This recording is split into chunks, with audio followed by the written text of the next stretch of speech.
जय हिंद बच्चों, कैसे हैं? उम्मीद करते हैं अच्छे हैं।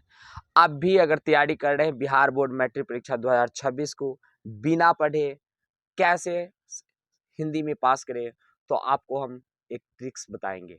और इसमें साथ ही एक बात है कि गद्यांश जो बिना पढ़े बच्चे बना सकते हैं, जो 20 अंक का आपको हिंदी विषय में पूछा जाता है, बिल्कुल आसान ट्रिक के साथ आपको बताएंगे और आसान शब्दों के साथ बताएंगे, जिससे आप जाकर वहां पर 20 में 20 अंक गद्यांश में हासिल कर सकते हैं।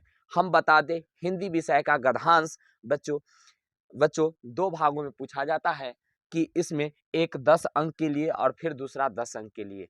एक नंबर रहेगा, उसमें दो गद्यांश रहेंगे, एक 10 अंक के लिए और फिर उसके अथवा में एक 10 अंक के लिए रहेंगे। फिर दूसरे रहेंगे 10 अंक, उसके भी अथवा रहते हैं।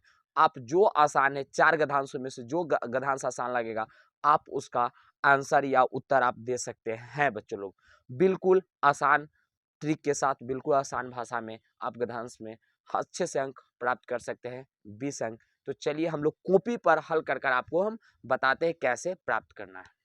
तो बच्चों एक गद्यांश हम यहाँ पर लिए हैं, मेजर ध्यानचंद्र भारतीय हॉकी के पूर्वभूत खिलाड़ी एवं कप्तान उसके थे। तो इस गद्यांश को हम बच्चों कॉपी पर उतार रहे हैं और कॉपी पर उतारने के बाद ऐसा हो जाएगा।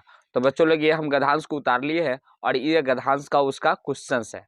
तो इसमें पहला क्वेश्चन कहता है मेजर ध्यानचंद्र कौन थे। तो इसमें से हम पहले मेजर ध्यानचंद्र के कौन थे उसका आंसर चुनेंगे। तो इसमें मेजर ध्यानचंद्र भारतीय हॉकी के पूर्वभूत खिलाड़ी एवं कप्तान थे।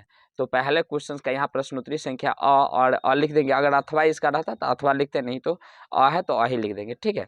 वहाँ पर लिखेंगे उत्तर, एक नंबर देकर उत्तर लिख देंगे मेजर ध्यानचंद भारतीय हॉकी के पूर्वभूत खिलाड़ी एवं कप्तान थे, ऐसे आंसर लिख देंगे। बीच में एक लाइन छोड़ देंगे और फिर नीचे दूसरे क्वेश्चन को तरफ बढ़ेंगे। दूसरा क्वेश्चन कहता है मेजर ध्यानचंद्र की गिनती किसमें की जाती है। तो मेजर ध्यानचंद्र की गिनती किसमें की जाती है, तो हम इसमें ऊपर इस क्वेश्चन का आंसर ढूंढेंगे और इसका आंसर इनकी गिनती विश्व के सर्वश्रेष्ठ खिलाड़ियों में की जाती है। तो इसका आंसर हो जाएगा मेजर ध्यानचंद की गिनती विश्व के सर्वश्रेष्ठ हॉकी के खिलाड़ियों में की जाती है। दूसरा क्वेश्चन हो जाएगा। इसके आगे तीसरा क्वेश्चन है बच्चों कि हॉकी का जादूगर किसको कहा जाता है। तीसरा का आंसर है मेजर ध्यानचंद को हॉकी का जादूगर भी कहा जाता है। इसका आंसर हो जाएगा बच्चों, तीसरा क्वेश्चन का आंसर हो जाएगा मेजर ध्यानचंद हॉकी के जादूगर कहा जाता है, यहाँ तक, ठीक है। अगला चौथे नंबर क्वेश्चन को, चौथा क्वेश्चन कहता है मेजर ध्यानचंद की अहम भूमिका किसमें रही है। ये चौथा क्वेश्चन है। इसका आंसर बच्चों इस गद्यांश में बच्चों यहाँ पर कि भारत को ओलंपिक खेलों में 3 स्वर्ण पदक दिलाने में इनकी अहम भूमिका रही। यहाँ से लेकर यहाँ तक इसकी आंसर हो जाएगा। चौथे क्वेश्चन का आंसर लिखा है बच्चों लोग, भारत को ओलंपिक खेलों में 3 स्वर्ण पदक दिलाने में मेजर ध्यानचंद की अहम भूमिका रही। तो यह चौथा का आंसर हो जाएगा। पांचवा क्वेश्चन कहता है कि भारत सरकार ने मेजर ध्यानचंद को कौन सा नागरिक सम्मान प्रदान किया। तो इसका आंसर बच्चों गद्यांश में हो जाएगा यहाँ से कि मेजर ध्यानचंद को भारत का सरकार ने देश की 3 सबसे बड़े नागरिक सम्मान पद्म भूषण सम्मान प्रदान किया। तो यहाँ से लेकर यहाँ तक पांचवा का क्वेश्चन का आंसर यहाँ से लेकर हम यहाँ तक लिख देंगे कि भारत सरकार ने मेजर ध्यानचंद को देश के तीसरे सबसे बड़े नागरिक सम्मान पद्म भूषण प्रदान किया। तो ये हो जाएगा बच्चों लोग। इस गद्यांश को सही करने का और बेस्ट तरीका हम बताते हैं।